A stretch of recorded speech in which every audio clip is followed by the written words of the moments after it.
വളരെയധികം സന്തോഷപ്പെടുന്നു. കാരണം ഞാൻ ഇതുവരെ അധ്വാനിച്ചത് ശരിയായിരുന്നു. ഞാൻ ചെയ്തിട്ടുള്ള കലാലോകത്തേക്കുള്ള എൻ്റെ യാത്ര ശരിയായിരുന്നു എന്നെനിക്ക് തോന്നിക്കും. കാരണം അത്ര കണ്ട് വളരെ കറക്റ്റ്.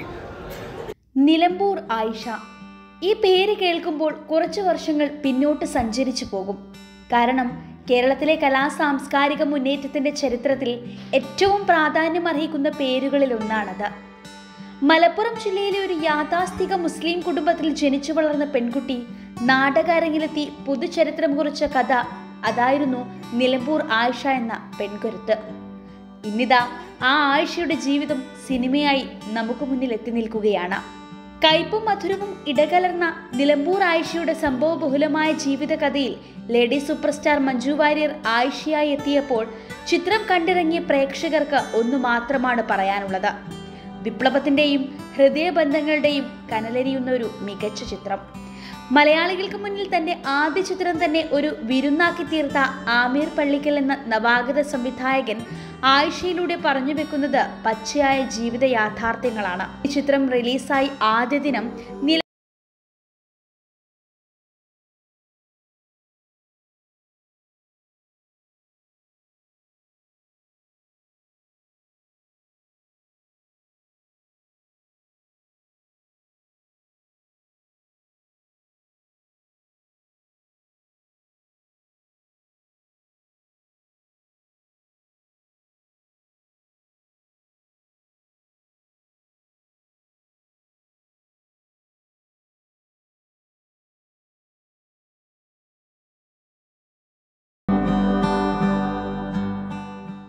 വളരെയധികം സന്തോഷപ്പെടുന്നു.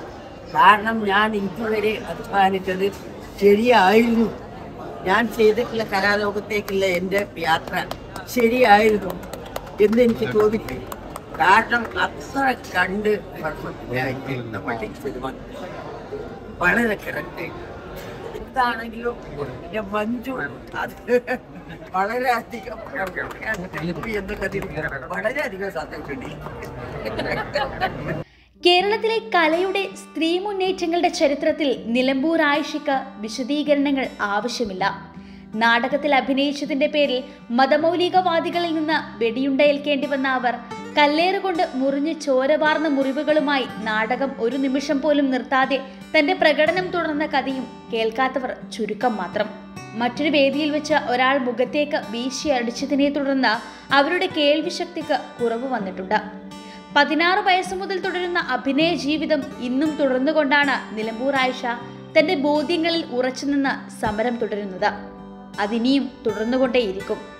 ഈ നിലമ്പൂർ ആയിഷ എന്ന കലാകാരിയെക്കുറിച്ചാണ് ആയിഷ എന്ന സിനിമയും പറഞ്ഞു വെക്കുന്നത്. അവരുടെ ജീവിതത്തിൽ നിന്നെടുത്ത പ്രധാനപ്പെട്ട ഏടാണ് ആയിഷ എന്ന ചിത്രം. ജീവിത പ്രാരാബ്ധങ്ങളിൽ നിന്ന് കരകയറാൻ ഗദ്ദാമിയായി ജോലി ചെയ്യാൻ ഗൾഫിലെത്തുന്ന ആയിഷയുടെ കഥയാണ് ചിത്രത്തിൽ മഞ്ജു വാര്യരുടെ സംവിധായകൻ പറയുന്നത്. 1980-90 കാലഘട്ടത്തിലാണ് ചിത്രം കഥ പറയുന്നത്.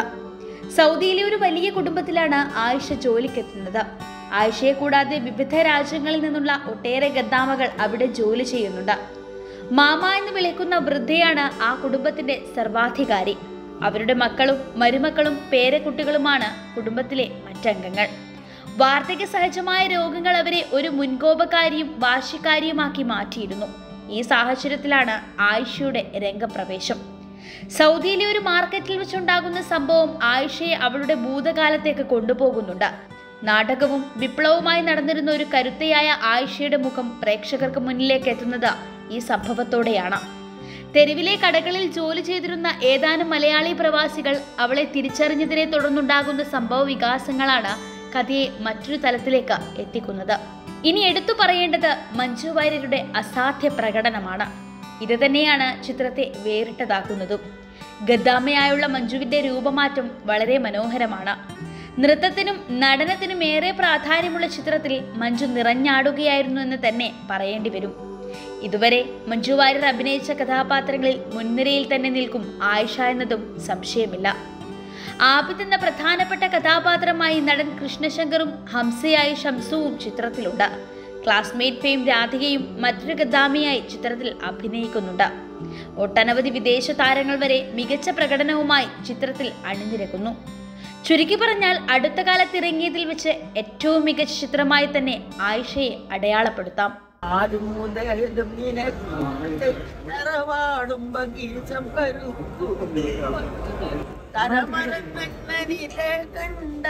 ആപത്തിനെ മാടി വിളിക്കേണ്ട വളവും പ്രതാപവും ഒന്നുള്ളേ ബഹുമാനത്തിലെ വരൂലേ.